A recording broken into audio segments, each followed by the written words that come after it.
So yeah, I guess so. This session here, just to introduce myself as well. It's my name's Stanley Barnaby. I'm the acting CEO, and I'm going to kind of facilitate us through the 5 recommendations that were made as a part of the SHRC report that was held.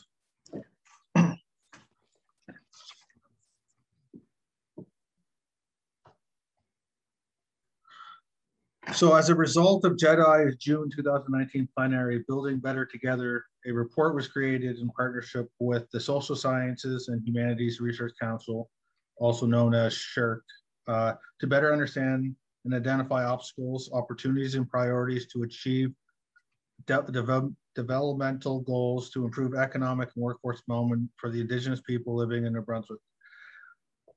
This project brought together 130 frontline representatives from Indigenous communities, organizations, and businesses, and relevant provincial and federal government departments to explore these questions.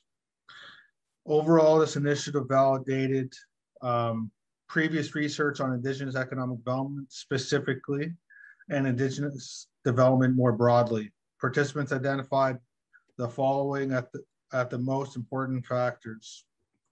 1, self-sufficiency and self-sustainability for Indigenous communities. 2, long-term stability for Indigenous communities. 3, providing employment and training opportunities to members. 4, revitalizing language and culture. 5, improving community wellness and cohesion. Key priorities for economic development: the creation of employment opportunities and development of workforce skills, as well as the development of lands and infrastructure for economic development. Key opportunities in economic development in different areas such as cannabis, tourism, natural resources, and the renewable resource sector. Some key challenges to the pursuit of Indigenous economic development were financing, human resources, and social issues. Throughout the event, participants also emphasized the need for more meaningful and respectful relations with government and private sector.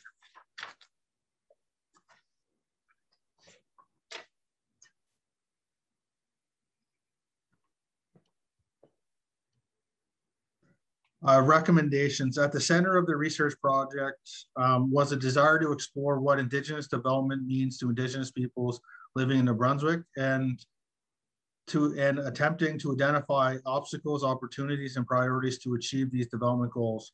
The finding of this report confirmed those found in other research, that economic development from the Indigenous perspective is intimately connected to desire for self-determination, self-sufficiency, and the revitalization of language and culture, economic and training opportunities, and community cohesion.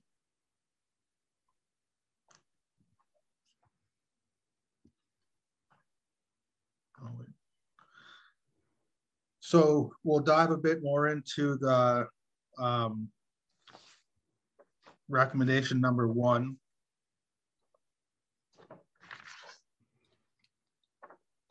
Which is self-sufficiency and self-sustainability for Indigenous communities.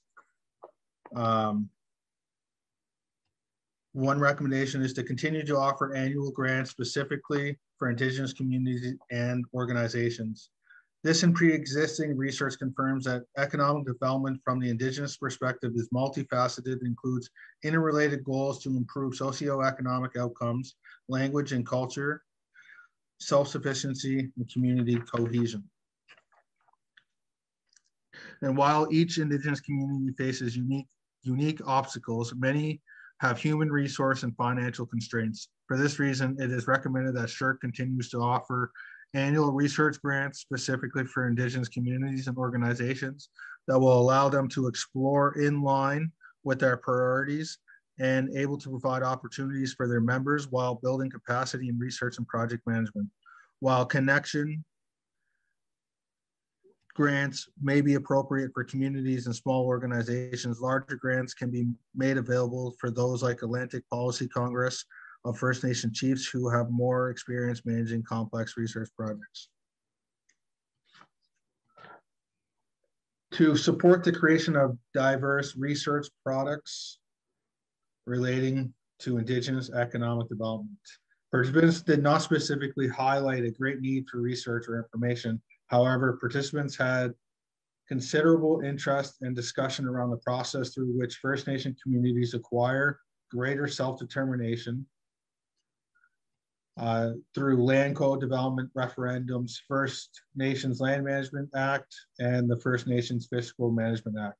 These are all relatively recent and complex issues for which there is a little publicly available information.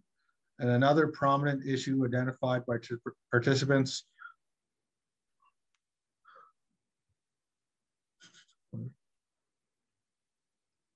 was the perceived unwillingness or inability of provincial and federal governments and private sector to engage in meaningful partnerships with Indigenous peoples and communities, exploring why this reluctance persists and how it can be overcome could be worthwhile. For these reasons, it is recommended that the SSHRC support the creation of diverse research projects relating Indigenous economic development as much as possible.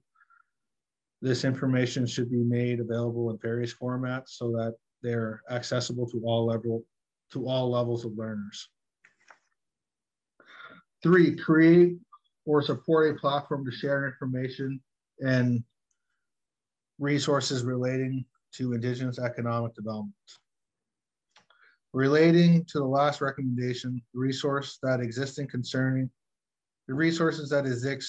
Indigenous economic development are scattered and not easily accessible. For this reason, it is recommended that SSHRC create or support a platform to share information and resources relating to Indigenous economic development or Indigenous.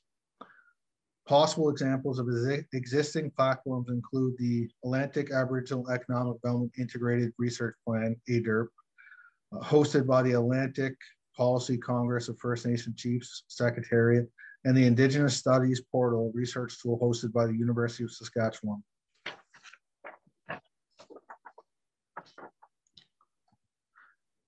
Recommendations for the federal government.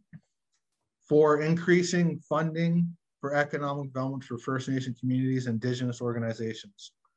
Like other research, this project found that Indigenous peoples in New Brunswick believe funding is their #1 barrier to economic development. Without funding, communities have difficult times investing in new and existing businesses or hiring qualified staff. This dilemma is compounded by the fact that many communities are rural and have small land bases, making the generation of own source revenues to invest in economic expansion difficult. For this reason, the federal government should increase funding for economic development for First Nation communities and Indigenous organizations. At a minimum, these funds should ensure that even the smallest communities are able to hire and train an economic development officer and begin to invest in market research and proposal development. Separate money should be also embarked for individual entrepreneurs, the management of which could go to the communities or a third-party Indigenous organization. As much as possible, money for the economic development should be long-term, predictable, flexible, and non-proposal based. Recommendations for the provincial government. Create a task force to increase the inclusion of First Nation communities, Indigenous peoples in tourism, cannabis, natural resource, and renewable energy sectors.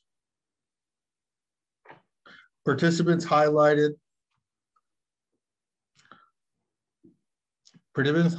tourism, cannabis, and natural resources and renewable energy as a priority sectors for economic development. The government of New Brunswick has also identified tourism and cannabis as priorities, while natural resources already constitutes a major sector in the province. These overlapping interests create opportunities for mutually beneficial relationships and economic reconciliation. But the only forum in the province relating to Indigenous provincial economic development is the newly struck Chiefs and Ministers Economic Roundtable. For these reasons, it is recommended that the government of New Brunswick support the creation of a task force to increase the inclusion of First Nation communities and Indigenous peoples in tourism, cannabis, natural resource, and renewable energy sectors. This task force should include Indigenous and non-Indigenous representation from the government and private sectors and create common goals with clear targets and measurable indicators in order to ensure progress and accountability. Recommendations for First Nations in New Brunswick.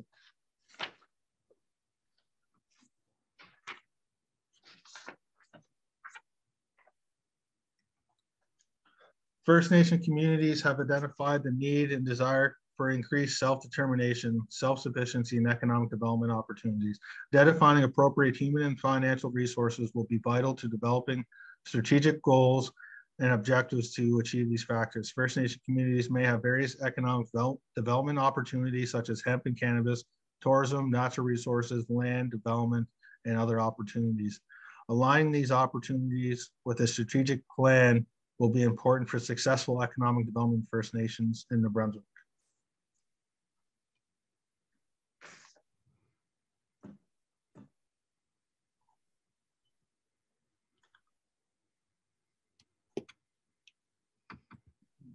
So with that being said, that's the 5 recommendations. So I guess, Val, how do we want to go through the kind of a follow-up? Do we just want to go through each recommendation? And yeah, if anyone has any comments or wants to clarify any of the recommendations, please feel free to just raise your hand or to jump in. But right now we just want to kind of generate conversation around this topic and help people see how we can better strengthen our relationships and with our stakeholders. Today, I just kind of made a comment to my colleague earlier, is like, I really wish we had a bigger Indigenous participation today, because those are the people that we really want to reach, as well as our partners. And if they're not at the table, if they're not hearing the information that could be important to their organizations. But for me, I don't know, one of my main recommendations is consultation. Having meaningful consultation with our communities as far as potential projects, and dev or workforce development, and make them meaningful, not just a checkbox. You know what I mean? And we consulted the Indigenous people. We had a meeting, and just and make that checkbox, but to really encompass a meaningful relationship, to progress the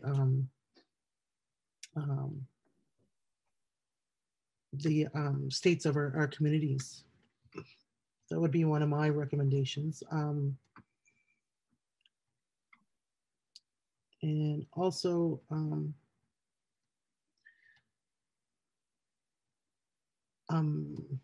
meaningful in your relationship building, finding those key people. It's kind of a conversation we had in our last group, is being able to build better relationships with our stakeholders and our partners. But if you want to go through those, Stan, one by one so that we can better understand them, that might be a good idea.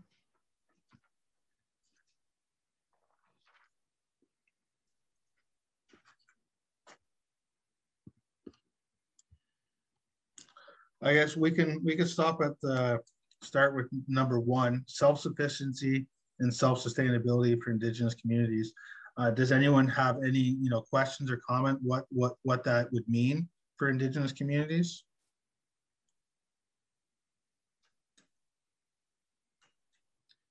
Do you mind putting up the slide again? That gives a little bit more detail there, please.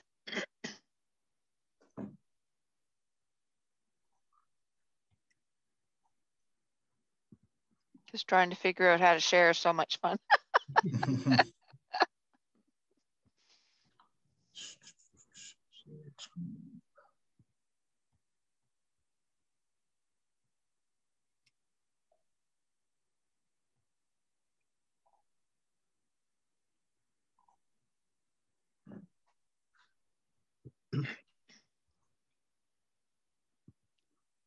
Thank you.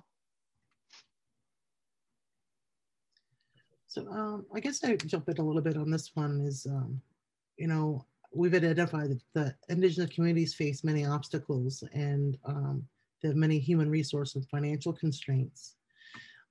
So my suggestion is to identifying those obstacles and how do we you know, creating, you know, recommendations on, you know, taking those barriers and obstacles down. And, you know, and as I mentioned in our previous session, you know, our relationships with the government and the, you know, proposal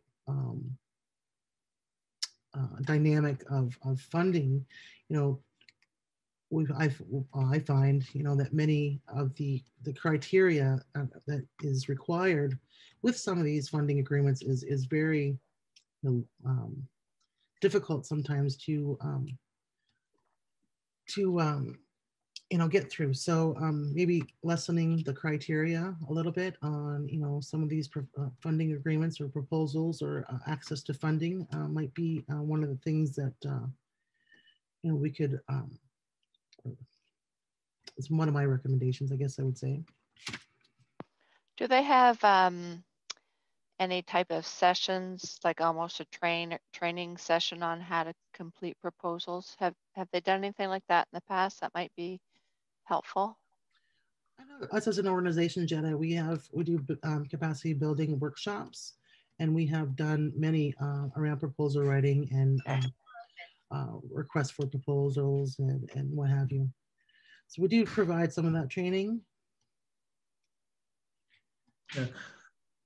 And I guess a big part of, you know, self-sufficiency and self-sustainability kind of, you know, in regards to like economic development kind of goes back to kind of a conversation we had last week with, you know, Chief Patricia Bernard and, you know, recent decisions around, you know, the tax agreements with the First Nation communities is that there should be an understanding that the communities take this and they reinvest it into their communities, into their people. And that's not always just, you know, when it comes to economic development, is building your people up, you know, providing a better life. And that, you know, it all adds and develops economic development. So a lot of these, you know, these revenues that, you know, some communities might have better, like increased tax revenues compared to others. But a lot of the communities take that tax revenue and they reinvest it into the programs that are also underfunded, you know, based on, you know, different ratios that have been put in place by, you know, Indigenous Service Canada when it comes to funding. You know, economic development has been developed on a per capita basis for the communities for over, I couldn't even tell you how long. And, you know, for some communities that have, you know, 500 to 1,000 members, that funding doesn't go that far. So, you know, when communities do have these opportunities to self-fund different projects and economic development opportunities, it's only for the betterment of the communities and the people. So, you know, that's what I think is that these communities, Indigenous people, they want to be less reliant on government funding because it is time consuming.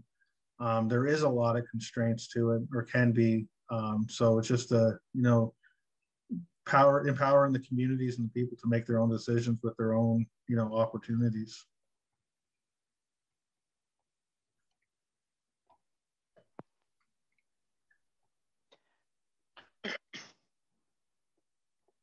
Absolutely.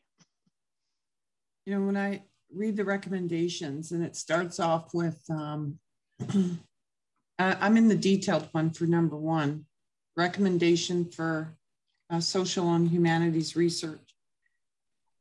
And the funding is based on annual funding.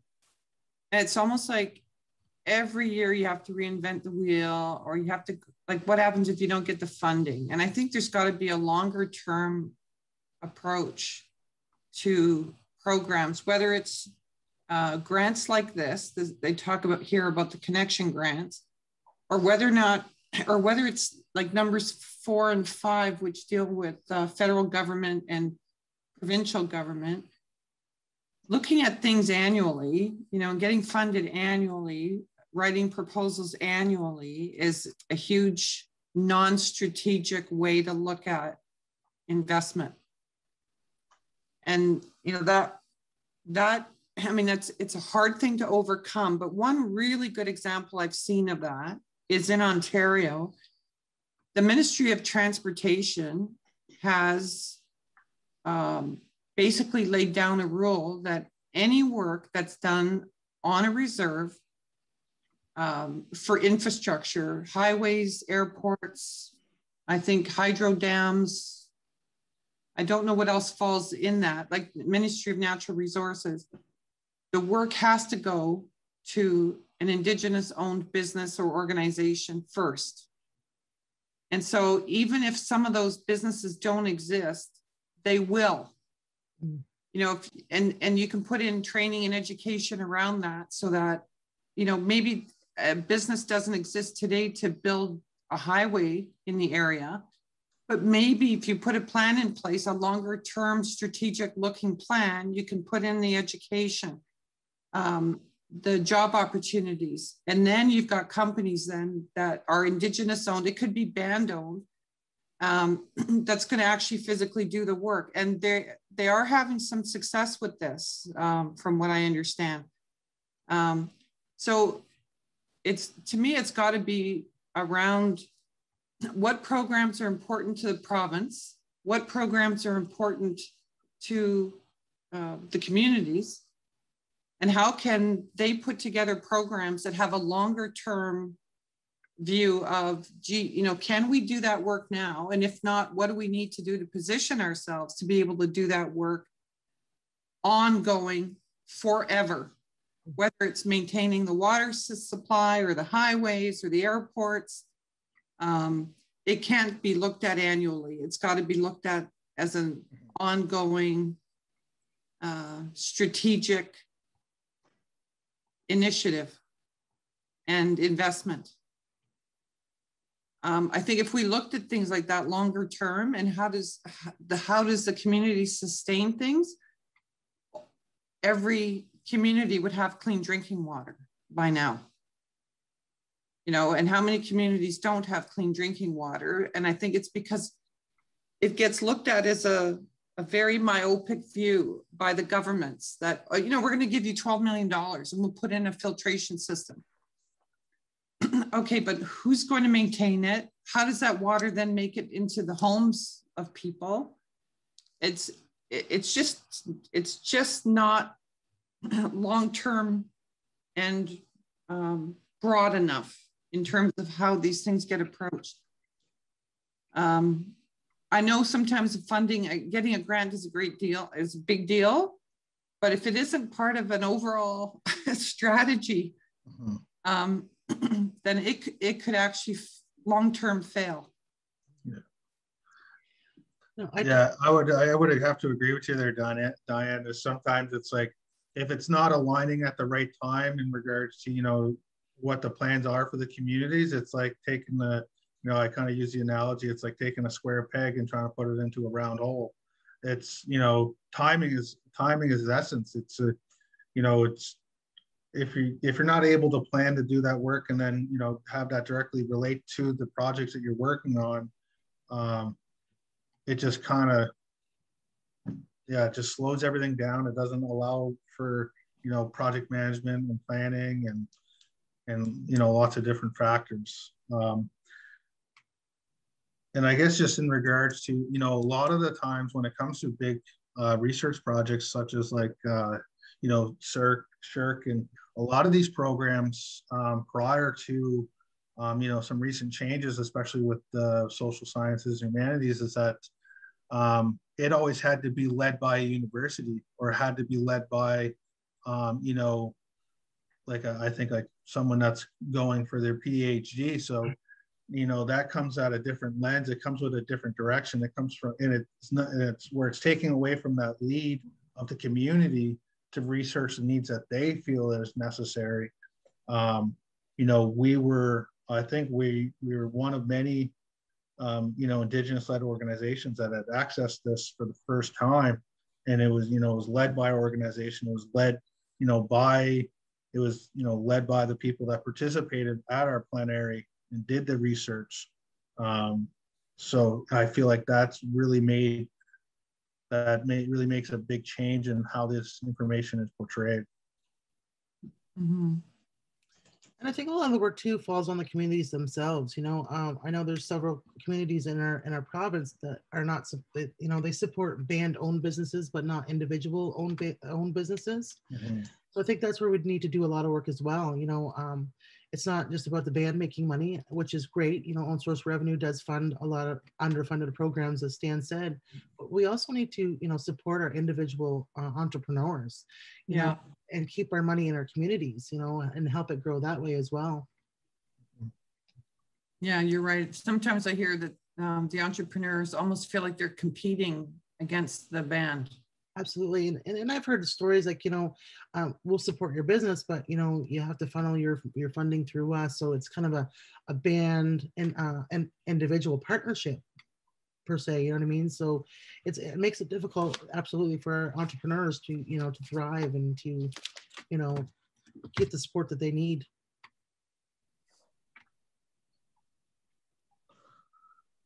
Well, I just think looking at things 1 year at a time is not a good use of time and energy. And if you don't get the funding the next year, you're dead in the water. Yeah, and that's something new, Diane, that the government has been doing. There's multi-year agreements now with the organizations. I know JEDI is one of those organizations where we do have a multi-year funding agreement, and I could encourage those more. Like, it puts people accountable for their work that they do, and it makes them accountable for the dollars as well, right?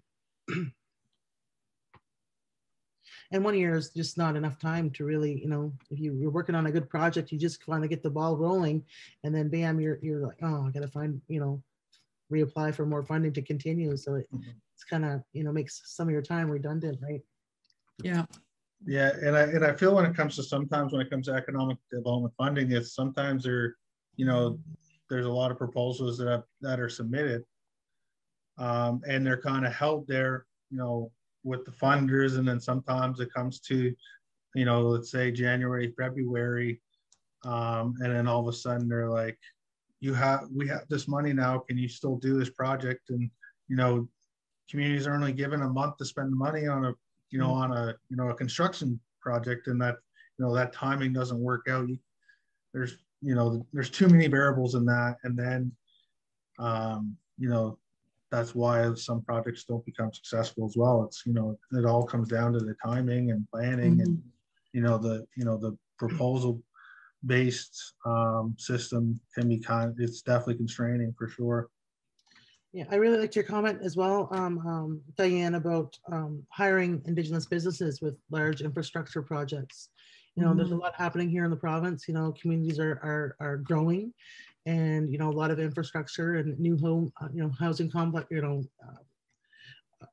projects going on. I know myself, and I'm from Woodstock First Nation, and we have we've had a huge project as of lately, and we just didn't have the capacity to fill those needs. Like all of our construction contracts went outside the community, and I think hindsight's 2020. You get these dollars, you have to spend it quickly, so sometimes you don't always get the opportunity to fish around for Indigenous businesses to do the work, or to create capacity within your own communities. So those would be some great initiatives, that communities can work on, for themselves. Well, and even if you had programs in place with some of the contractors you do hire in the communities to do the work, that X% of the workforce is going to come from the community. And as the years go on, like say it starts at 10% and then up to 15 and then up to 25%, there's a plan in place to give more work to the community members. It does take a longer term perspective, to get people trained and employment ready. No, I totally agree, Diane. Or also having, like I think it was mentioned in one of these, is to create a database. We could create a database of, all our Indigenous businesses or organizations and be able to fill those capacities. So if I'm going to just use my community as an example, Woodstock First Nation, we don't have a construction crew that can complete this job. Well, we can outsource to other Indigenous communities, St. Mary's First Nation, you know, Elsie Booktook, or whoever is available to do that work, right? But keeping it Indigenous and keeping that money within our communities. And the federal government does have a program like that where they track Indigenous owned businesses on a preferred vendor list, really. And every province could do the same thing. And again, every community can be working towards identifying companies that could be part of the list. And how do we get, a construction company or a road paving company or a trash removal company? Like you said, at the community level, how does the community identify which businesses to support? And the only recommendation I can have is we can, or try to advocate or to encourage, our leaderships to attend these sessions, so we can identify the barriers and we can understand what opportunities are available, whether it's within your own community or, neighboring communities. I think, go ahead. Who was just gonna? It was me. Anyways, I just wanted to make a note because Val talked about her community in Woodstock, and I know there's no more housing projects coming up in the next couple of years, and so Sam has actually reached out to the director of housing, and she's also been working with apprenticeship, MAP Strategic Services, and trying to come up with some kind of plan because. MAP Strategic Services actually has a new program. It's called STEP, and the STEP I is the Indigenous piece of it. And the STEP program comes with jobs at the end. So what Sam is working on is really trying to get some kind of STEP program in Woodstock. So in those housing, when it's time to build those houses in a year or 2 years or whatever it is, be people ready in the community to do that. So, it's all about collaboration but also, being aware of the programs that are out there. Like, when she first spoke to Woodstock, they weren't aware of the Step By program. They were only basing their information on previous experience that was like 2, 3, 4 years old kind of thing. And there's new programs in place that are available, and hopefully we'll be able to get something kicked off. Yeah, I think just more information sessions is a good thing. COVID really hindered a lot of progression within the communities, whether it's infrastructure, whether it's administrative, whether it's business, right? And so I know my community, like, we kind of really shut down for a whole year. Like, only the basic amount of work was being done administrative, except for our businesses. We had some of our businesses that were running at, more full capacity. But I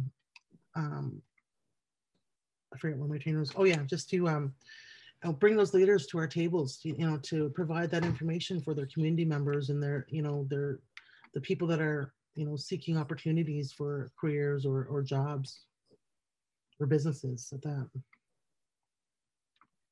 And how do we do that? I know that's a question we ask ourselves every day, and we haven't quite come to the conclusion or a great reply for that yet, but hopefully we'll get there soon.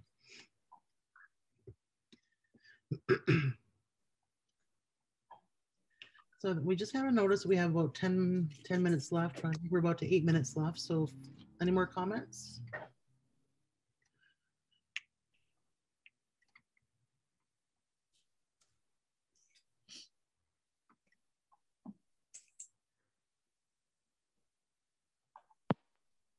I was going to ask about what that did you say Step 1 program, Gwen?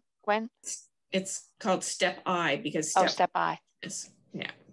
Gotcha. Basically, it's a program. So they have the STEP program, and they have a Step W program for women, Step I for Indigenous. I think that they have a STEP program for newcomers as well. So basically, the STEP program is tied to an employer, there has to be jobs that they won't create the training program in the first place. And usually it's a 4-month program. They actually have one running in Eel Ground right now, and it's related to welding. And so there are, it's a 4-month program. There's 7 participants in it. They're graduating in the next couple of weeks. So, you know, it's an exciting thing when there's jobs of these. I mean, we've done a lot of training for training's sake, and people are really tired of it now and who want jobs at the end of it. So we're excited to see how this is the first STEP program within community. So we're excited to see how it goes. But I know that they're looking at one in St. Mary's this fall, doing something related to motors, everything motors. And been talks about doing one in Eshanobadich too. And like I said, we're having these conversations with Woodstock. So trying to get out there and get that information around to different communities. So that who puts it on? Like I said, it's through MAP Strategic Workforce Services. Okay. And also in partnership with Apprenticeship in Brunswick. Okay. So just a quick question around that, Gwen. So as a community, or as communities, is it specific? So say I'm the chief of Woodstock First Nation, I'm interested in the Step I program.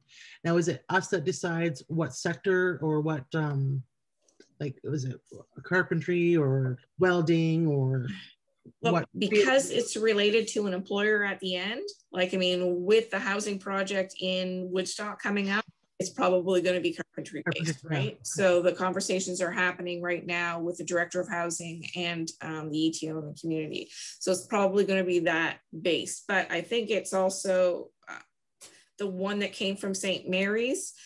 They requested the everything motor. They were interested in doing something motor related. So then MAP Strategic Services went out and tried to find companies that would make this all work and come together. So they're not putting on the program until they get those employers in place.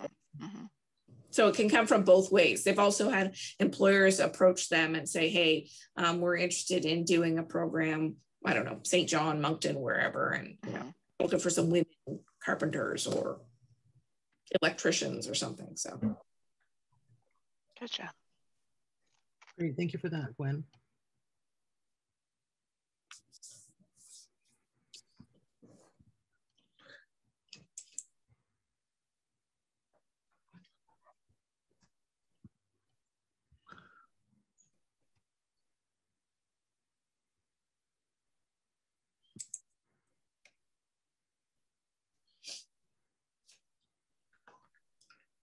I just want to touch on the recommendations for provincial government is to create a task force to increase the inclusion of First Nation communities and Indigenous peoples in different sectors: tourism, cannabis, natural resources, and renewable energy sectors. And to me, that is a great recommendation. And this kind of stems back to our last session, is creating those meaningful relationships. You know, us as, you know, frontline workers, government workers, you know, it's important that we create that space for Indigenous communities to, you know, feel comfortable in entering these, you know, talks and sectors about, you know, all these different topics.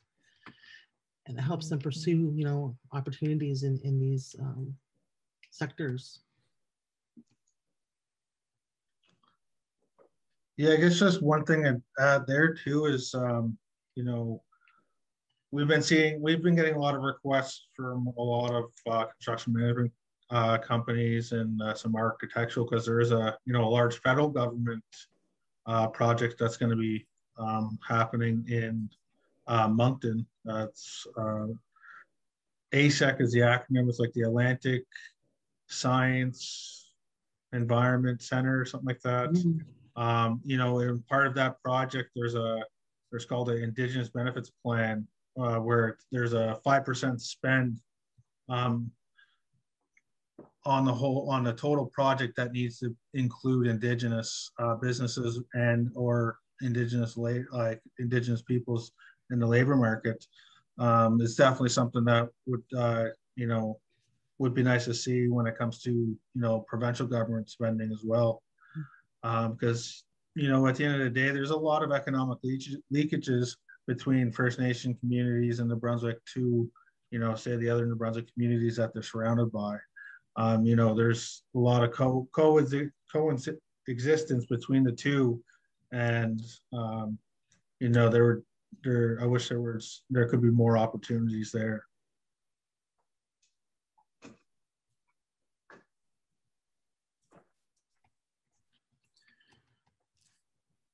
Absolutely, Stan.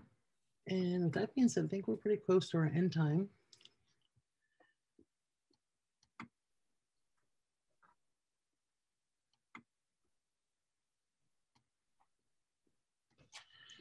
Let's stop this here.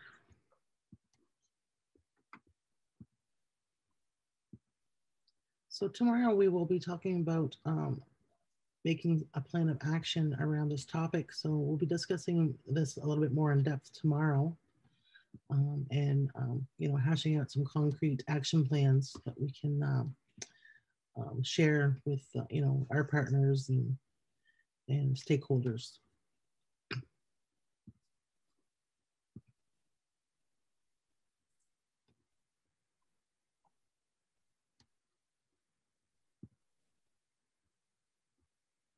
And just kind of another comment too.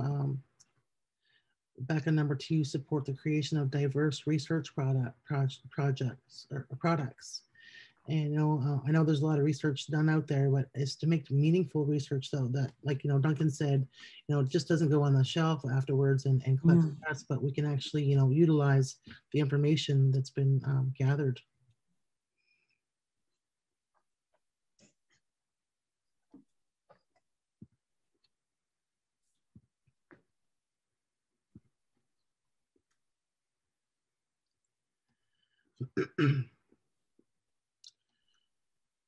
So yeah,